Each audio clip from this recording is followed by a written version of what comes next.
Hey man, great to be here with my good friend Steve.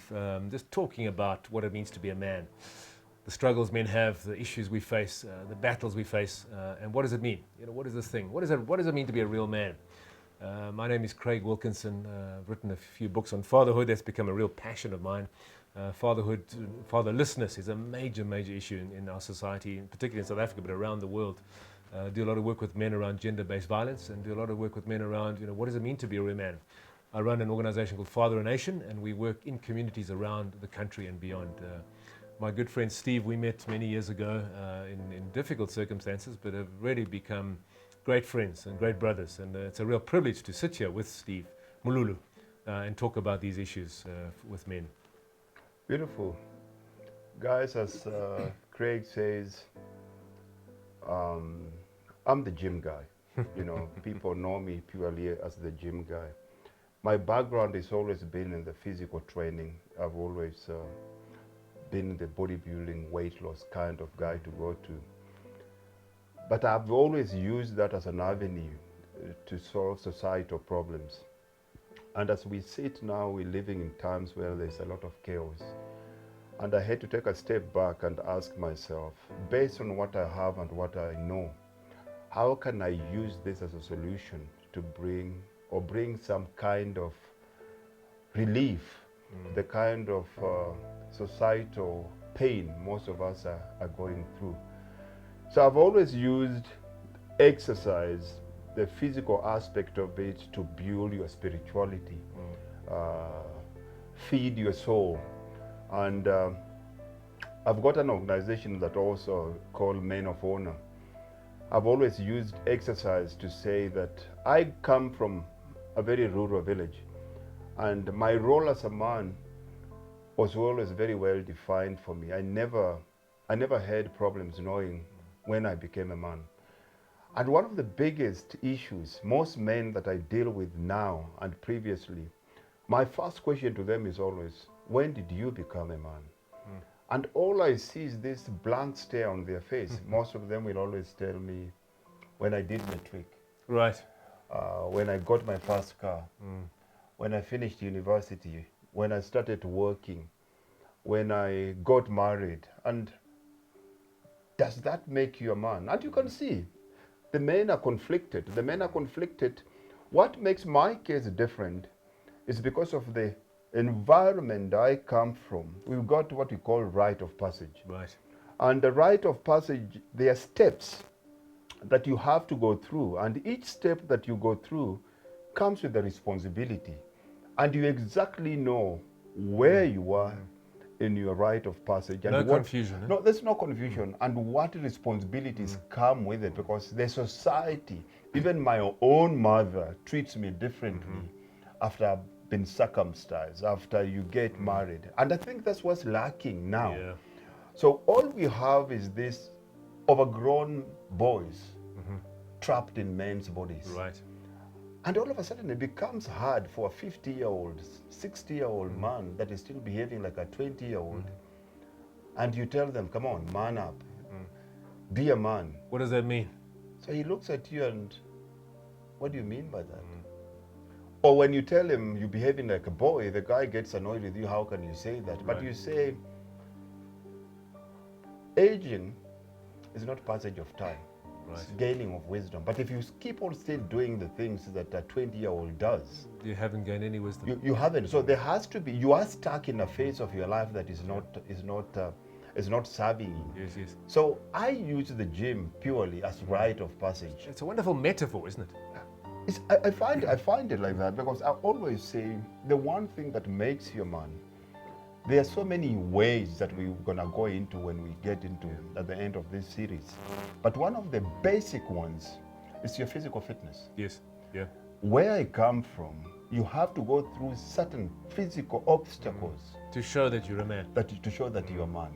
And when we live in a society where you find a lot of men that are obese, you find a lot of men that are controlled by a tobacco leaf, a lot of men that are controlled by a beer bottle. Right.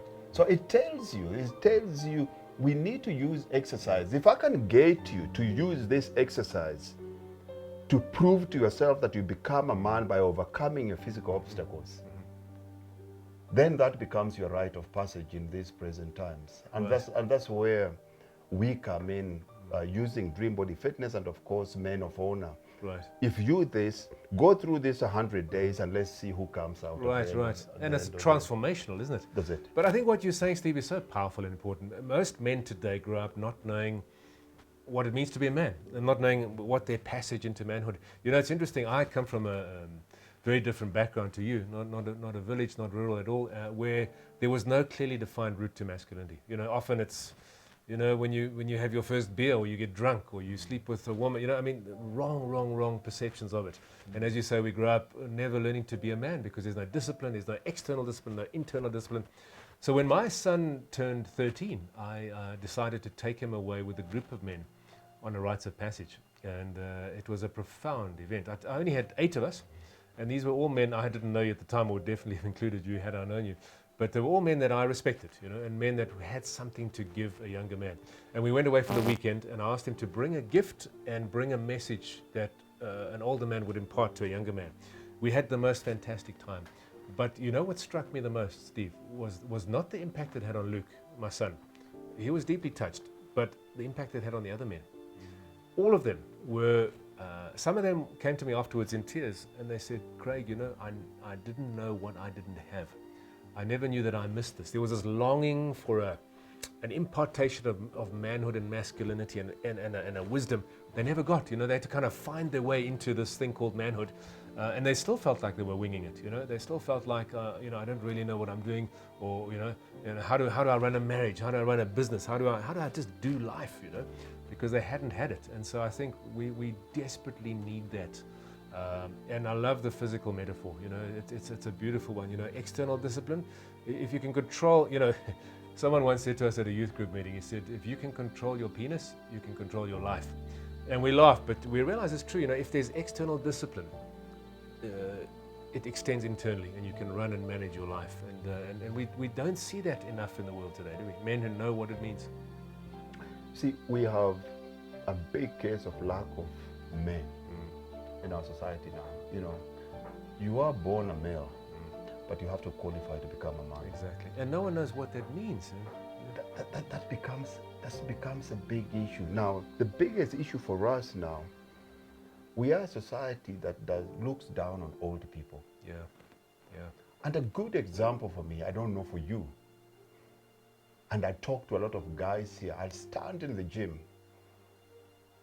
from morning until evening, counting, and I'll ask guys, when was the last time you saw a 60-year-old man, black man? I can't remember. When was the last time you saw a 70-year-old black man? I can't remember.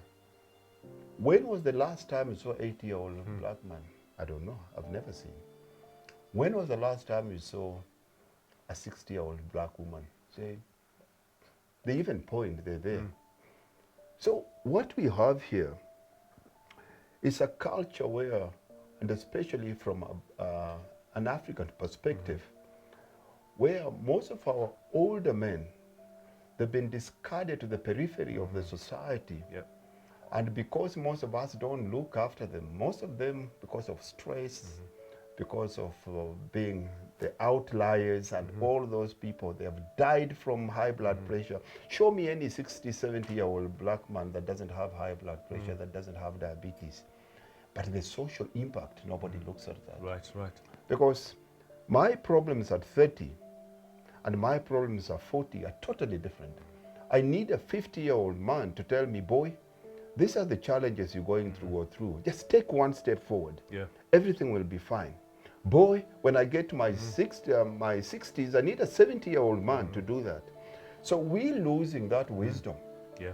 Where the older men are not there to hold our hand, and this highway of aging is not a joke. No. And they're not valued, are they? Yeah, it's not a joke. Your challenges at 60 are totally different from your 50s. Now, when you find a 50 or 60-year-old, he's still starting from the starting blocks because there's nobody to show him where to go. He's finding his own way. Yeah. So it's reached a point where we, the older men, You don't find any older men than us. No, it's true. There's no one to look up to teach you to take the next steps. And that's a big tragedy. It's a big thing. It really is. But how does it affect us? Now you have all these older women that are teaching our women what it means to be a man, but most of them have never had men in their life.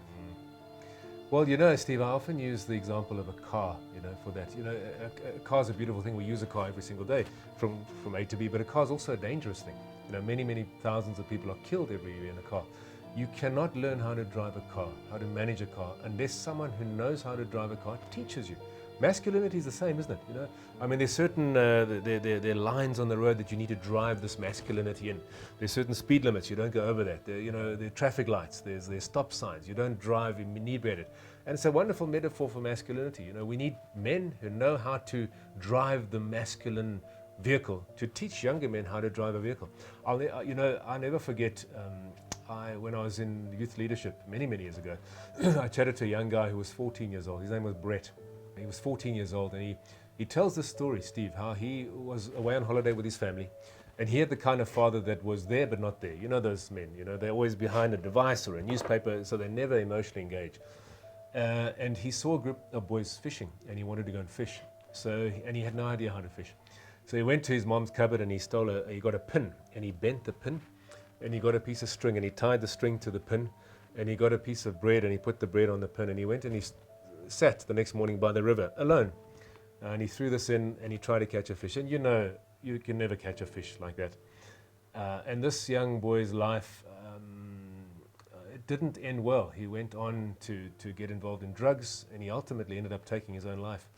But think about this young man on the side of the river, sitting there with his trying to fish. Imagine if an older man, or even an older boy, had come past with some fishing gear, and he sat down next to this young boy and he said, Brett, young man, what are you doing? He says, I'm trying to catch a fish. And he said, let me show you. And he pulled out a proper hook and some line, and he showed Brett how to tie the hook, and he showed him how to cast in, and he showed him the right kind of bait. He would have taught him how to fish. And so many men we're sitting on the banks of the river of life, aren't we? Yeah. We're trying to fish, man. We're trying to be a good husband, be a good father, be a good businessman, be a good leader, follower, whatever it is. And we're trying, and we don't know how.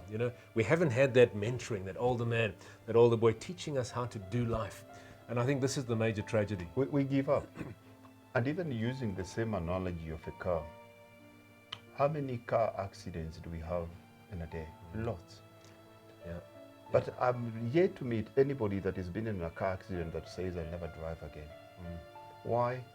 Because there's so many tutors. Yeah. There's so many ways. There's so many driving schools. So many people that can teach you how to drive. Yes. But as we speak now, I know a lot of men that are divorced that say, I'll never marry again. Right. Completely. They say, you know what? Don't you dare talk to me about marriage or woman. Why? It's just because we don't have the right toolkit. Yes. Yeah. So we live in a society where there are conditions, there are exams that you have to take for you to be able to qualify to be a driver on our roads. But there's nowhere, no school or no institution that even teaches you how to live. Absolutely. And above everything else, one of the hardest relationships any man will ever get into is a romantic relationship.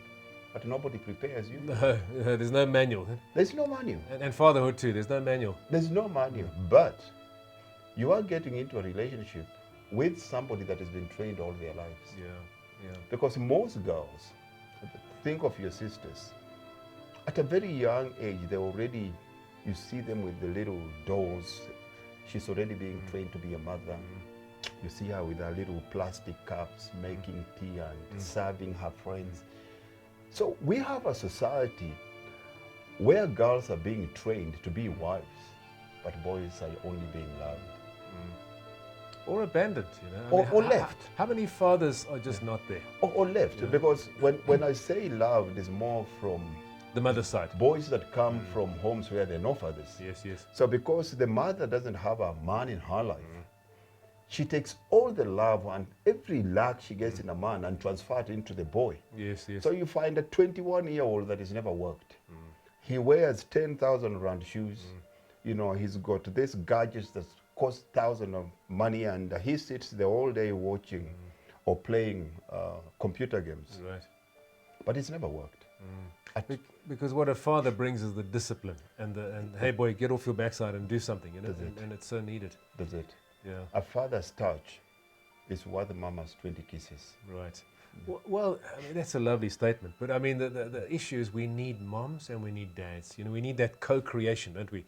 The man and the woman co-creating this beautiful world. In South Africa, we have up to 60% of kids growing up without a father. So boys are growing up uninitiated. And so often when a father's in the house, he himself was never initiated into manhood. Huh? He himself doesn't know. So he's winging it too. You know, he's doing his very best and trying his hardest. I mean, this statistic of 4 times more men committing suicide than women, it's quite a profound stat that. It just shows, I mean, if you look at all the stats, Steve, I mean, look at jail sentences, you know, men, 15 times more men in jail than women. Crazy. Yeah. More men committing suicide, more, you know, murder rate much higher amongst men. Pretty much all the statistics are very much against men. You know? Insurance demands. Insurance demands. You can't have a business without a Keyman Insurance because they know you won't. You're likely, yeah. You're not going to last. Absolutely. So these are the issues we'll be talking about over the next period of time. What does it mean to be a man? The battles men face, the struggles men face, the reality of masculinity. How often we wing it, we pose, we fake it. We're never vulnerable. We're never able to share. We're going to be talking about this in a very real and very authentic way. And we really look forward to spending this time and this journey with you. And also, just to finish it off, I'll say, let's take any weekend. If you go to any of these local stadiums, be it Sundowns or Kaizer Chiefs playing, you'll always find 2 teams that are playing. You always have the local team or the home team, and you'll always have the visiting team. When you go on Saturdays, you'll find more sporting events busier than any church you've ever been to. Yeah. So you have more men worshipping sports heroes than men that worship. Right. And what does that mean? Let's use a very simple example of 2 local teams, Sundowns playing versus Kaizer Chiefs. So if they're playing in Pretoria, so you'll find Sundowns becomes the home team. And like any other home team, when you see them congregate together, they're telling themselves that this is our house. And we're not going to let anybody to come and humiliate us. We have to do everything possible to make sure that we win this game. The away team comes knowing very well that they're going to be ridiculed. Right. But they also sit and decide, no matter what happens, today is the day. We're going to win. So we have 3 teams on that field. You have the away team, you have the home team, and you also have the team of officials, the referee and the linesman. The team of officials' job is to make sure that they rein in chaos between these 2 teams. The referee and linesman's loyalty does not lie to either of the team. Hopefully. In most cases, it lies to SAFA. They have to be there to make sure that whatever demands that SAFA wants in the league, they are served. Yeah. And you'll find any official that sides with the fans, it won't take long before he becomes one of them. Right. In doing this, these officials determine the quality of the game and how the game is going to end. Right. And I think that's where we are in terms of South Africa as a country. Right. We have teams, we have a society of people that are reigning chaos. But unfortunately, the officials that are there have taken sides. We need to change this, and we need to bring in new officials that are not aligned to SAFA. But we need to bring in new officials that are aligned to the truth. 100%. And for me, that means, Greg, we need to bring in what we call kingdom men. We need to bring in men of honor. Huh? Men of honor. Yeah. We need to bring in men that know and stand for the truth. And say, not on my watch. Not on my watch. And that's where this comes in. Yeah. And that means whatever happens when it comes to these 2 teams, our allegiance is nothing but to the truth. I love it. I love it. And that's what men of honor are and do. Fantastic.